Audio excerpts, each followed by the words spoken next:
What's good people? Now I know I'm not the only person in the world who is hoping that Stipe Miocic will go out this weekend and do the unthinkable, which is defeat Jon Jones. Mainly because Jon Jones has decided to take on an identity other than the one that the MMA world and Dana White have given him. You know, we considered him as a GOAT and he has decided to re-identify as a duck because Jones is ducking Tom Aspinall. And I know if you're a Jones fan, you might be saying that no, it's too much risk. Why would he go out and fight the most dangerous person? I mean, Jones said it himself. Why would he fight the most dangerous person and risk his legacy? So he's decided to fight someone who he has an advantage over. This is the story of Jones' career. It's either he has the height, the reach, the grappling advantage, or he just has age in this case. But although the betting odds may tell you that Stipe Miocic, or Jon Jones rather, is a 6-1 favorite in this fight, I'm here to argue why I think Stipe Miocic might just do the unthinkable, why he might become the first man to hand Jones his first proper L. Now listen here. Yes, Jones most likely took this fight because he saw Daniel Cormier in that first or second fight able to lift Stipe Miocic and throw him down and slam him and control him in the wrestling exchange and the grappling exchange. And you could see that Daniel Cormier's grappling was much superior to Stipe Miocic. But if you guys zoom in carefully, when Cormier had Miocic on the ground there, I noticed something. Cormier has the Olympic rings tattered on his feet. Now, I don't know much about Jones, but I'm pretty sure that Jones is not an Olympian. He has not competed in the Olympics, but Jones will argue that, hey, I took down Daniel Cormier and Daniel Cormier could not do anything to me in the grappling. I was much better than Cormier, so therefore I should be way better than Stipe Miocic. And I may be inclined to agree, but where was Jones' great wrestling and grappling against Dominic Reyes? Dominic Reyes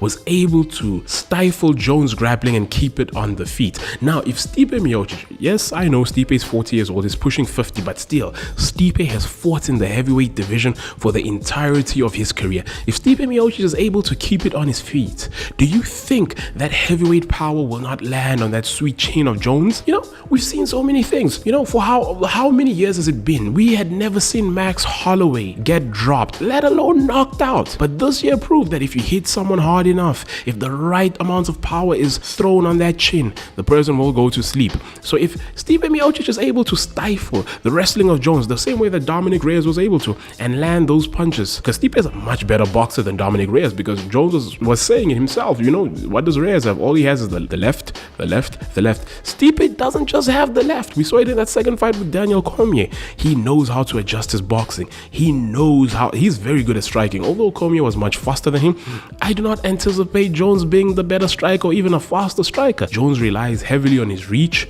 and if you have similar reach to him, then he relies on his grappling. So the key here will be Stipe Miocic stopping the grappling of Jon Jones. Now, of course, Jones wants to fight Stipe Miocic because he saw what Daniel Cormier was able to do in the first fight, how he was able to lift him and manhandle him and control him in the grappling in the second fight. And Jones will probably think that, hey, I'm a better grappler and I'm more relentless than Daniel Cormier. I mean, Khabib even critiqued Daniel Cormier, saying you shoot for one takedown and then you never shoot again. You fall in love with the hands. Jones will maybe assume or give himself props because he has better IQ. I'm here to argue that this is not MMA maths. Just because Cormier was able to perform well against Stipe Miocic does not translate into Jones performing well against Stipe Miocic. Heck, Stipe Miocic has always been the best when we underestimated him. Remember the first fight, Stipe Miocic versus Francis Ngannou. The whole world was expecting Stipe to get beat up, knocked out, and move aside for the new Ford Escort champion. And what did Stipe do? He stifled Francis Ngannou. He took those hits. Stipe has a really great chin.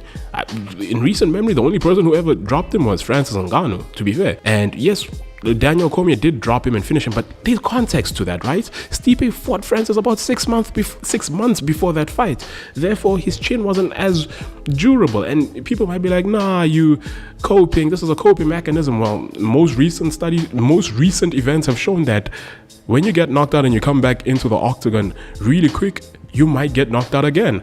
Volkanovski, never been knocked out, got head kicked by Islam Makhachev, came back 4 months later, got finished by Ilia Topuria. Now, this is not to say Ilia was not going to finish Volk either way, but still, you could add the Islam Makhachev's kick had something to do with it, but that's beside the point. The point here that I'm trying to make is that Stipe Miocic is a true heavyweight. He is much smarter than Cyril Gane. He's not gonna go out there, he's not out here playing FIFA, trying to be the best FIFA player. He's not out here modeling or doing whatever it is people do in Paris, going to the Eiffel Tower. He is training in Ohio. He has his coaches preparing the perfect game plan. Hence, you saw him when Daniel Cormier beat Stipe Miocic. Everybody was starting to write him off, and then he came back and he beat DC twice. Stipe Miocic will not give Jones the respect that Jones feels that he deserves, the respect that Cyril Gane gave him. I mean, Cyril Gane feared John Jones. You could see it. After Jones walked away, Cyril Gane was in shock, like, this man did this to me. And to be fair, if you go and watch Demetrius Johnson's breakdown of the fight, he did say that Cyril Gane made a lot of beginner mistakes. You could see he does not know what he's doing. He was basically a fish out of water in that grappling exchange. I do not think Stipe Miocic will be a fish out of water. If Stipe keeps this fight on the feet, trust me, Stipe might just chin John Jones, or he might just outstrike him and win a decision.